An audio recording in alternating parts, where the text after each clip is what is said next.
BRS శ్వేతపత్రం విడుదల రేపటికి వాయిదా పడింది. రేపు ఉదయం 11 గంటలకు శ్వేతపత్రాన్ని విడుదల చేయనున్నారు కేటీఆర్. కాంగ్రెస్ శ్వేతపత్రానికి కౌంటర్గా బీఆర్ఎస్ శ్వేతపత్రం విడుదలకు సిద్ధమైంది.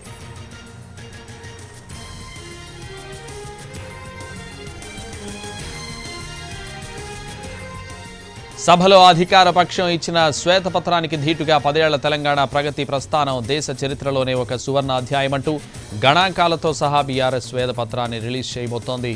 తెలంగాణను విఫల రాష్ట్రంగా చూపించాలని ప్రయత్నం చేస్తే సహించబోమంటూ ట్విట్టర్ వేదికగా కేటీఆర్ పోస్ట్ చేశారు. పగలు రాత్రికి తేడా లేకుండా రెక్కల కష్టంతో చెమటోడ్చి నిర్మించిన తెలంగాణ ప్రతిష్టను దెబ్బతీసినా ఊరుకోమన్నారు.